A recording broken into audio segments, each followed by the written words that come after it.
Дараагийн мөчид тэр залуу өштэй инээн сэржин. Тэргийг өдөрт хасын өдөртлөг гаргаж ирв. Нөхцөж байж түүний хяналтаас гарч байгааг өвгөн ухаарв. Тэрээр жолооч руу өсрөн дайрсан боловч эцсийн мөчид хураалттай хайрцагуудад цахивтан буцаж шийдэгдэв. Дараагийн мөчид өвгөн өдөөс нь чирсэн бөөний ам руу шивтэж байлаа. Байгууллагын гишүүн жумалсан. Цэргийн хамт дайчныг ийм амархан алдуулахгүй гэж хэлв. Тэрээр түүнийг хөдөлгөхгүй байхыг анхааруулсан ч гинтлийн гартаа бүү дарин гарч ирж өвгнөөс хавдахгүй бол буудам гэж залууд анхааруулв. Тэрээр түүний зорилгыг мэдхийг шаардна. Тэр залуу үүнд нь баясаж эмэгтэйг өдий хүрч нөхцөж байж өгтөй олхоогүй. Ямар их мунхаг байгааг ухаарв. Тэр бүр эмэгтэй бууцны дараач түүнийг гимгүү гэж бодох хэмээн асуув. Өөрийн гэсэн гинийн ертөнцтэй амьдарсаар буй юуны яг л зугаалахаар явж байгаа мэт нөөц баялгаа хуваалцахыг санал болгов. Тэрээр эмэгтэйн энэ гайхмаар гинэн занг үнэхээр шалан ийнэ. Тэрээр нохоог түнд үлдээс нь сайхан сэтгэлээс биш. Харин мөнгө авахар очиход эзэн хэдийн өгсөн байсантай холбоотой гэдгийг сануулв. Тиймээс тэр нохоноос ч бас салчий гэж батсан мэдээж хэрэг байв. Яг тэр үед эмэгтэй гарч ирсэн бөгөөд түүнийг том нохоо хүүхэд хоёртой яаж зурштайг харах зугаатай байна гэж тэр боджээ. Гайхалтай тэр үед бүх зүйл бүтсэн ч одоо тэр бууга бэлдэн. Нөөц баяшийг хуваалцахаас татуулцаж байгаа тус бүгдэд хүрэлцэхгүй тодорхой болов. Дараагийн агшинд түүний бүх гар хөл болгосод хэдэн лөө бууга чивлүүлв. Бас Ленин шиг сар дороочод өгөх ёстой гэж мэдэгдэв. Энэ мөч күд байгууллагын хяналтад байхдаа өсгөлөнгөө дарахын тулд харах идэхээс өөр аргагүй байсан дурсан жин сэргээ. Тэр үед түүнийг яг ингэж доош нь хийдэг байжээ. Нахон тахаар хичлөө дайрахаар бэлтгэхэд тэрээр бодлосоо салав. Гэтэл даруй генератор дус лайм шидсэн бөгөөд энэ нь тог тасрахад хүрв. Дараа нь харанхуй бүхнийг нүмерч бас гэрэл алах хүртэл хэнийг ч бодохгүй байхыг хашгирв. Үүний зэрэгцээ бас бууга өргөв.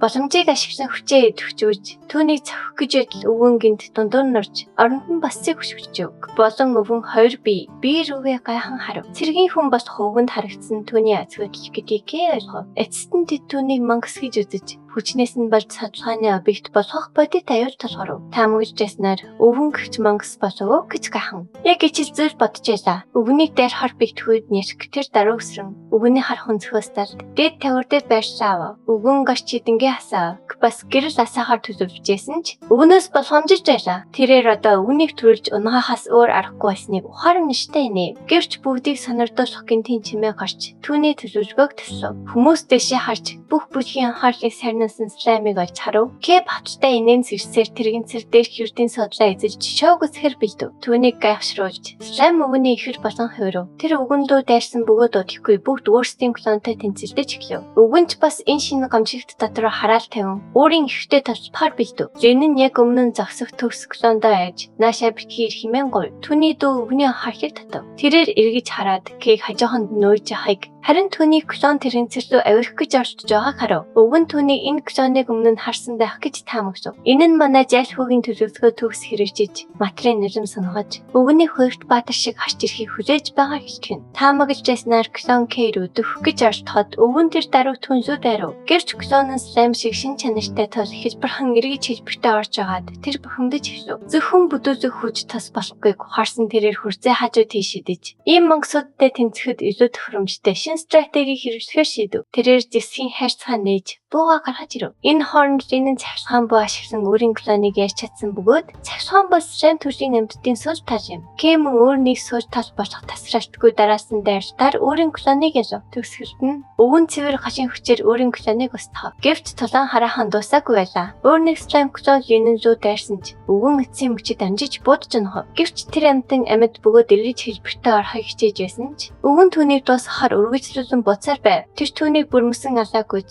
гарцаагүй ноцтой хохирол очруулж чадсан. Гэвч үүний зэрэгцээ бас хөл дээрээ босож дайрахаар бэлдэв. Өвгөн слаймтай тултаа завгүй байх зур. Кэ нөхцөж байдал бухимдан дотроо хараал тавив. Тэрээр хүчээ ирж ташгиж чадахгүй байсан бөгөөд ингүүж түүний нууц задар хаюуштай бай. Бос гинт түүнийг шүүрэн авч барьцаалан гинэн болон өвгөн хоёрыг зэвсгээ хаяхыг анхааруулхад тэрээр цочирдов. Гэвч босын ухаараагүй зүйл нь тэрээр манай ухаалаг хүүд ажлыг нь улан хүн хүчиж өгсөн явдаж байлаа. Кэ чимээгүйхэн слайм хүчээ идэвхжүүлж босын гар хөл болохстын нэгийг хяналтандаа аваа. Тэр тасрахын грантын гоч хамгаалагчийг суулж дараагийн агшин тэр хавийг хамарсан хүчтэй дэлбэрт болов. Бус дэлбэртээс амьд үлдсэн ч Кэг барьсаар байлаа. Гэвч Кэ юм самбараагүй байдлыг ашиглан нэгдүгээр зэрэглэлийн бадар цамыг олж хараад хинт ч мэдээлэлгүй сүлжээрээ хурдан шүүрч чав. Дэлбэрэлтэд маш их цочирдож өөх шахсан бас өөрийгөө хамгаалахын тулд өөрөөрөө дөггүй жараад хаалгаас ав. Өрөөнд дотор өөр хид хідэн танхаар ирчэд хүлээж байлаа. байлаа. Бос хөдлөх цаг болсныг мэдэгдээд эндээс явах тул машиныг бэлтгэх тушаав. Тан хайрагчид тэр даруй тушаалыг биелүүлж өгшөв. Яг тэр мөчид манай хүү өөр нэг шивэсийг ойж харав. Энэ нь тэр хүний хүзүүний хажуу талд сэлэгдсэн бөгөөд нэрийг нь ичиж. Одоо Кейт бүх зүйл тов тодорхой болов. Энэ хүн бол өөр хинч биш. Байгууллагын жинхэнэ баслаа байлаа. Тэр бол өмнөх амьдралд Кей амьдралыг амьд там болгосон хүн юм. Гэвч тэр үед лайдандаа баг өмсдөг байсан тул Кей түүний нүүрийг хизээч харж байгаагүй аж. Түүнийг одоо тэр дундаа нэш хүүхэд байхдаа харах боломж олно гэж хэн санах вүлээ? Кей нэш хүүхдийн ширүүн харцыг лайв үнэхээр мэдэрч бүр бухимдэн түүнийг зандрав. Дараагийн агшин тэдний иргэн тойронд улаан монон агарыг дүргэж эхлэв. Үүнийг Кримсон Тос гэх бөгөөд энэ нь катализаторт нэрвэгдсэн ертөнцийн ямар ч хүнд аюултай үзэгдэл юм. Үүнтэй шүүрчсэн хүмүүс эсвэл мангас болон цэцэд ордог аж. Энэ нь хэдий хормын дараа лайн хэдэн тасрахад зэвүүнгээр атан болон хувирч тэднэлүү дайрсныг тайлбарлана. Гэвч өөрийн ертийн хэцгий зангаараа Кег мангасны өгөөш болгон ашиглахаар шийджээ. Тэрээр огт ирээцэлгүйгээр хүүхдийг амттай өрөөрөө шидчихэд түүнийг орхон хэргийн газараас цогтов. Кей ертийнхөөрөө төлөвлөгөөг сайн ойлгож исэн бөгөөд гიშжсэн ч өөрийн жинхэнэ хүчийг гаргахад бэлэн байлаа. Тэрээр хасааснасаа цэмэг гаргаж ирээд идэвхжүүлв. Дараагийн агшин тэрээр тулаанд бэлэн басан нас бий төрсөндөө чинь болон хувирв. Асар том мангас түнлүү дайрсан ч түүний тэмдрүүлүүд огт эргэлзэлгүйгээр дайрштыг таслан зогсов. Бозор цэнтэй нэгдсэн тул түүний чадвар шин түвшинд хүрч иргэн тойрны мангасууд нь бие тантин шиг санагдах болов. Өөр нэг амтэн нүднээсээ лазераар цохихыг оролдов. Кей огт айшгүйгээр туяаг сөрөн шууд өргөжлж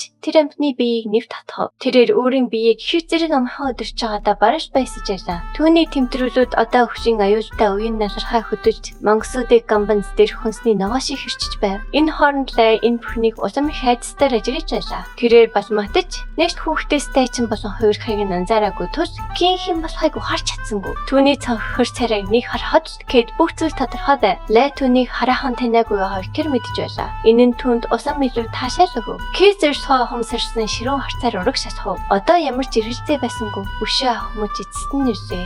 Лай айжсэн ч тэр дараа өөрийгөө хамгаалахаар бэлдэв. Тэрээр буугаа харахаж ирээд Кей рүү бөдөв. Азарки сумнаас чордон байлаа. Түүний хувирсан бие нь өөрийнх нь биш ч гэлээ. Нэш хүүхдийн биетэй харьцуулахад хорт шалмгай байдал нь шал өөр төвшнийх байв. Кейг маш ойрхонд хүж очих үед лай түүнийг мангас байх гэж таамаглав. Гэвч манай хүү түүнд ярих боломж олгосонгүй. Тэрээр нэг шалмгай хөдөлгөөнөөр лайг өрөөний нөгөө тас руу шидэж бусанд наачлаа. Одоо цасаар бөөлжж буйлаа хин нэгнээс сонсч байсан төхөн үнэн байсныг одоо л үзлээ хэмээн амандаа өглөв. Кей тэр хүн хинбэж болохыг төхөн зөөр хайхсан ч үүнд сайдах цаг байсангүй. Лай гинт тариур гаргаж ирээд өөртөө хачин юм тарив. Хэдхэн хормын татар түүний бие зэвүүнээр өөрчлөгдөж мангасын дүр товарч эхлэв. Энэ хувирсыг харж байгаад Кей агуу катализатороос хамаагүй өмнө тусдаа голцдог хүмүүсийг ухаан санааг нь алдагдуулахгүйгээр мангасарлах тамиг бүхий инэмээр хэдийнэ төшилт хийж ирснийг шууд ухаарав. Мангас тамрах төсөн Кей их дайж эхлэв. Тэр дараа түнлүү дайрсан бөгөөд тэрээр дайрштыгээрээ чамаа хааж амгсан ч тэрээр тэнцвүүлүүдээр хорттойгоор хариу зохиж дузуулв. Гэрч энэхүү ганц мөргөлдөөнөөс тэрээр өрсөлдөж өчөө жирийн нэгэн аюул биш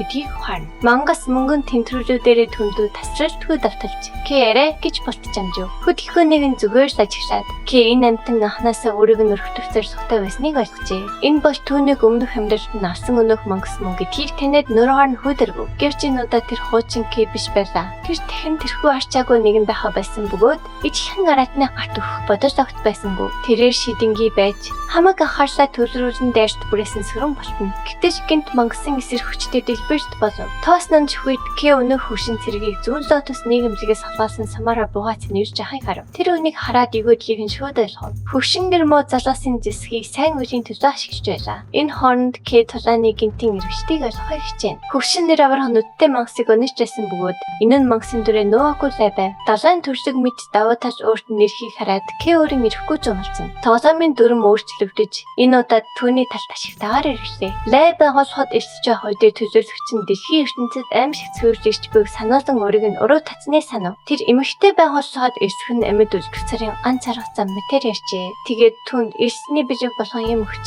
энэ нь чиний жинхэнэ байгаа шиг нийхэд тасрна гэж нэмж хэлв. Тухайн үед тэр эмийг хараад эмэгтэй өвгөнд тийм ч амар итгэсэнгүй. Тэр өөрийнхөө жинхэнэ төрхийг аж хэдий хангалттай сайн мэддэг гэж боджээ. Гэвч тариа хийж мангасын талан сэргсний дараа тэрээр бусдын сар ташиг ашиглан амьдэрдэг. Мангас босон төрөх хөв тавьшинтай байснаа мэдэж түүний үг үнэн байсныг ойлгожээ. Жишээлбэл тэрээр хүүхэд байхдаа нэгэн тархан эмэгтэйд нөхөр нараар нь тавьж байгааг хэлдэг. Түүнийг уушлах үед нөхөр нь саяхан түүнийг муухан унтаахад хараа гэж дуудахыг сонссон гэж бодлоо болгоны хэлнэ. Өөрийн галбартай аж хэдийн итгэвгүй байсан нэмэгтэй түн шууд итгэж нөхөртөө маш их уурсав. Алхтуусныхаа дараа нөхөр нь түүнээс салахаар шийджээ. Түүнийг явахад эмэгтэй өөрийгөө үнэхээр царай муутай гэж бодон сэтгэлээр унав. Харин Лая гэж хамгаалагч тэнгэр шиг гарч ирнэ. Түүнийг хизээч дээрсэхгүй хүмүүстэй танилцуулна гэж амлан хохондоо оруулдаг. Тэр ингэж л хүмүүсийн итгэжийг олж дараа нь сэтгэжийг нь сорж хаосдаг байв. Түүний залиулагч зан чанар нь түүний хүний арьс нөмөрсөн мангас зөөрчин болгожээ. Тийм ч учраас тэр одоо дөрөвдүгээр түвшний мангас. Заш мөчигчлээ болон төрсөн юм. Одоо хүртэл манай хүүгийн харж байсан мангас өртөөсхийн үзэгдэл байв. Тэрээр өмнөх хандууштай өөрийг нь алсан мангасыг харж лайн заш мөхийн тохиортон хүчээ айжээ. Энэ хооронд лайш төвчээ дими өрөхгүй байхаар шийдэж эцэст нь ялахын тулд хариу зохиол төхөх төхөөрөмжтэй мөчийг хүлээ. Гинт тэр саманд өртөж өнөө хөгшин ир дахин талбахад бэлэн байхыг хараад зочив.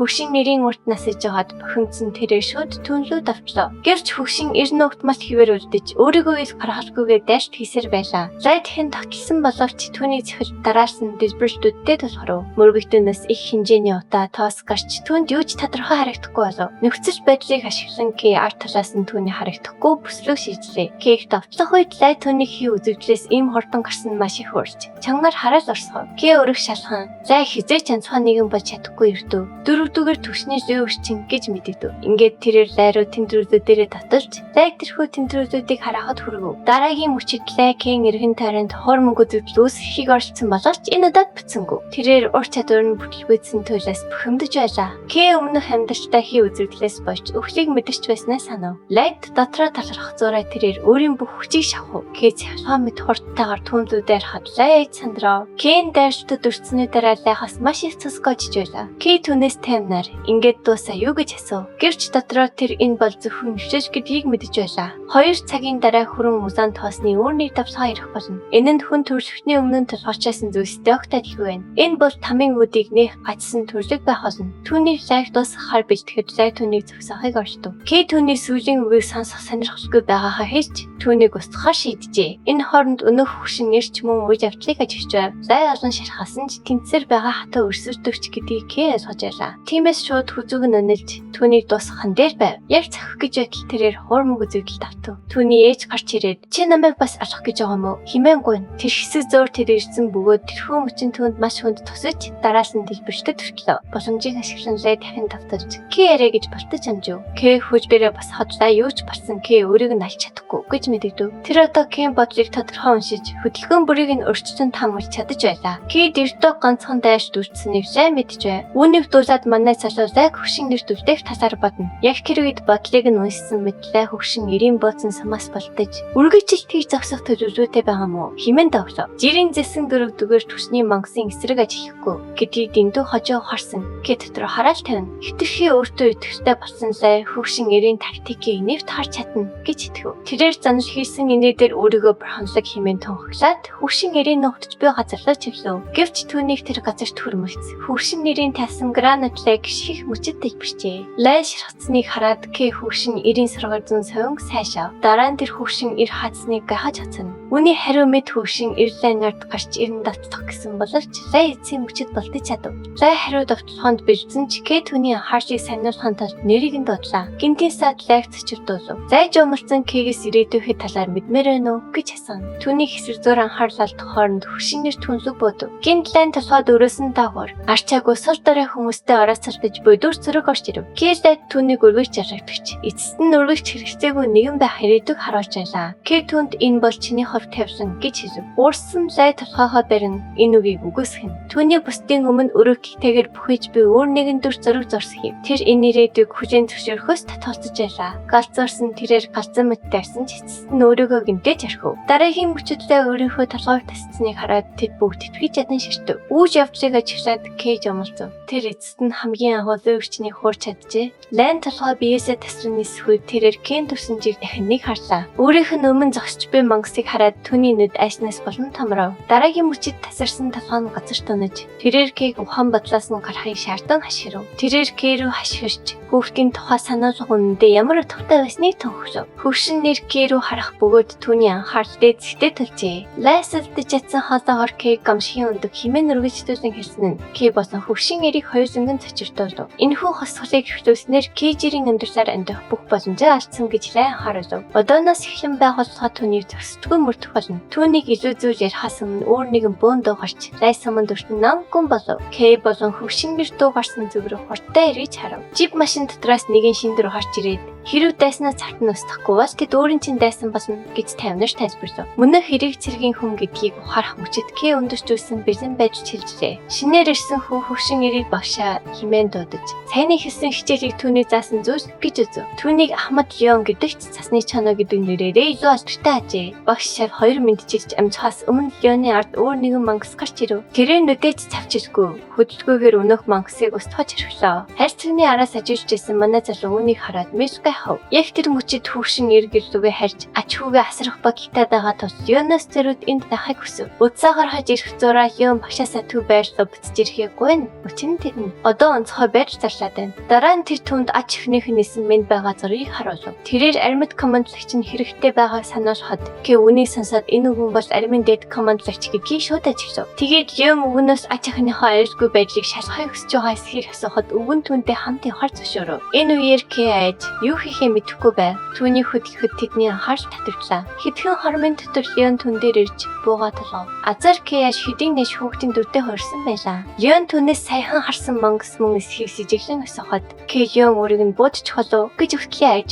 Гэвч өвгөн дундуур нь орч шавта Кэг энд өөрөө тайсан гэж хэлв. Түүнийг гар дээр авахдаа тэр Кэд өрөөслөсөн жижиглээрээ гэж шинэв. Ингээд Кэ яг л нэш хүүхэд шиг уйлж ирсэн бөгөөд тэр үнэхээр ч хүүхэд байв. Леон түүний хүүхэдтэй үнэхээр захиж байна гэж хэлв. Гинт манай хүү Леоноос хачин оор мэдэрч түнсүү анхааралтай харав. Тэр мөчид тэр түүнийг өмнө нь байгуулсахад харж исэн эсхийг гайхав. Дараа нь Кэ бусад хүүхдүүдийн хамт хүүхдийн өрөөнд оруулав. Сувилагч түүнийг үлгий тавихад Леон түүнийг буц гэж тушааж сувилагч чүг дөөгүй дагав. Кэ унтсан дүр үзүүлсэн энэ бүгдийг сонсож өвгөн хацсныг болон өөрийн байгаа энэ газрыг гайхаж байв. Гинтний хүүхэд уйлж Леоны анхаарлыг татав. Эхлээд тэр хүүхдийг эрт хүчтэй байна хэмээн аядуу хийж чимээгүй байхыг хүссэн ч дараа нь өнгөө аясан өөрчлөгдөж ур чадвараа ашиглан хүүхдийг унтуулв. Энэ үеэр манай хүү энэ бүгдийг нүдэн өрөө дээр гаран харж байв. Тэр Леоныг байгуулахад танк гэдэг код нэртэй нэрээд чухал хүн байсныг санав. Үүнээс гадна тэрээр хэний ч биедэх цасыг дураараа удирдандыг би чаддаг маш ховор бөгөөд аимшигтай чадвартай ажээ. Леон хүүхдийг эрдийнхөрөө унтуулаагүй. Харин хүч өдрөгчийн төтөвдөд дөрвж ухаан алдуулдаг ур чадвараа ашигласныг тэр мэдж байв. Тэр бол Кэгийн маш болгоомжтой байх ёстой хүн бөгөөд ялангуяа өмнө нь өөрийг нь алах гэж орцсныг санав. Одоо Леон манай хүүхэд дүүтгэж байв. Энэ үеэр Кэ байгууллагад өнгөж байгуулагдаж байгааг бодоход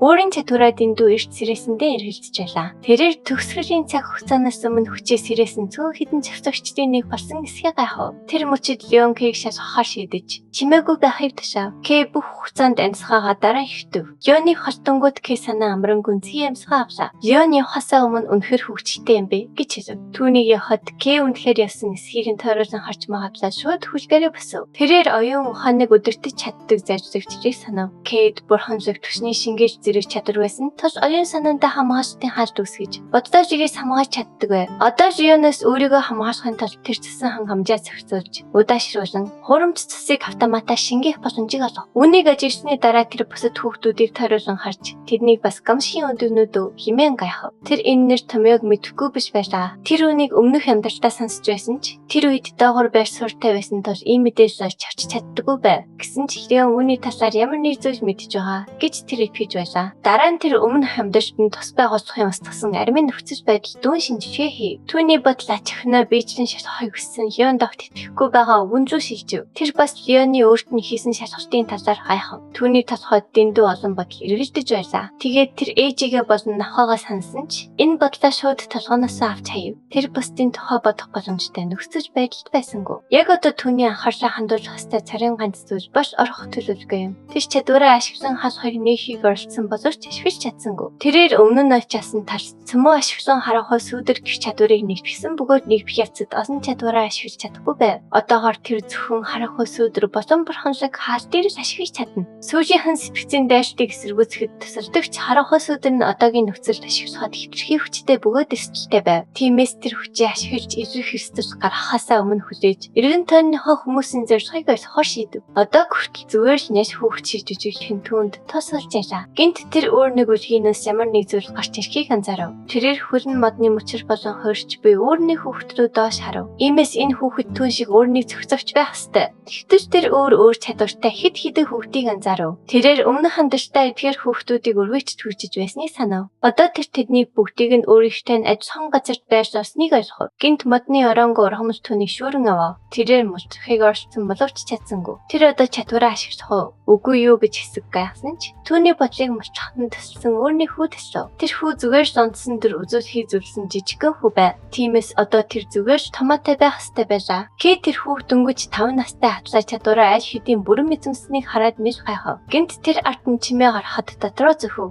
Хүү шууд зогтож харагтаа болив. Кей ирж хартар шалгалт хийхээр сөвлөгч нэр өрөөнд орж ирж байсан тул тэр шалан дээр хортон унтсан дөр үзүүлв. Анхлах сөвлөгч бүх хүүхдийг цуглуулахыг тушаав. Тэдний нэг нь түүнийг хөвтөж байхыг анзаарч мөн өдөө шүрэн авлаа. Энэ бүхэн өрнөхөд Кейнд үнэндээ юу болоод байгааг мөн тэд өөртөө юу хийхэд төсөж байгааг гайхажээ. Хэсэг хугацааны дараа сөвлөгч нар бүх хүүхдийг шалан дээр тавив. Тэр нүдээ ялимгүй нэхэд тэдний хүрээсэн харахаас өөрөө ч харагдсангүй. Тэднийг өхөн өхтлэн тосолдуулах гэж жохон болов. Гэсэн ч хүүдээс хөрөн бодол түүний талхад орж ирв. Энэ нь түүний өмнөх хандар тас байгуулахын жишг байсан тал гайхацэр биш байлаа. Тэр бас ойр хавьд байгуулахын хэн нэгэн байгааг мэдрэв. Бусад хүүхдүүд ч бас босож хөвшгээд тэр алгархан мөсгөж ихшв. Тэр дэшээ харахтаа дээд давхартайгаар юуныг олж харав. Өөр зүйл бодож амжихаас өмнө нэгэн мангас хүүхэд лөө чивсэн хөдөлгөөийг харсаа. Тэр өмнөх хандартай хүүхэд байгаагүй санаж байсан тул ихшээд эдгээр хүүхдүүдийг мангасны өмшөө болгох гэж байна. Химэн таварлав. Тэгтэл тэр мангасыг гинжээр хөлсөн байхыг анзаарсан ч энэ нь тэднийг одоо аюулгүй гэсэн үг биш байв. Тэр хүлээсийг зөвхөн төр зүрэх бөгөөд мангасыг дараа нь солих байх гэж таварлав. Түүний эргэн тойронд байсан бүх хүмүүс ч үүнийг хараад айж байв. Өмнөх хүү өөрөө шалхаж мангасны ойролцоо уйжсэн хүүхдийг шүүрэн авч хол аваач тавив. Хүүхдүүд болон Леоныг тойруулан харж тэр тэдний чадварыг хүчээр сэрхийн тулд мангастай тулталхаар бүгдийг нь энд цөглүүлсэн гэсэн дүгнэлтэд хүрв. Эдгээр хүүхдүүдийг энд цөглүүлсэн зорилго нь тус байгууллагын анч нохот төлөвлөгөө гэрч байх ёстой. Лигийн дараа өг төлөвлөгөөг Леонд даалгасан билээ. Тэр мөчид Леон багшийн өмнө зүгээс жүжигж байснаа хэлв. Тэгээд тэр хүн бүрээс өөрийг нь гонсойлохгүй байхыг ээлжтэйгээр хүсэж шалгалтыг гэртүүлж товчлоорыг дарав. Ингэснээр мангасны хүлээс салж манай хөрөө дайрсан боловч тэр арай гэж боддож анжив. Энэ яцад түүний чих гэмтжээ. Тэр 2 дугаар зэрэглэлийн байж болох мангас руу харав. Тэр үүнийг буусгаж авчиж чадна гэдэгтээ итгэлтэй байсан ч бусдын хувьд гэмч итгэлтэй биш байлаа. Тэр өвтлээ айсан бусад хүмүүсийг тойруулан харав.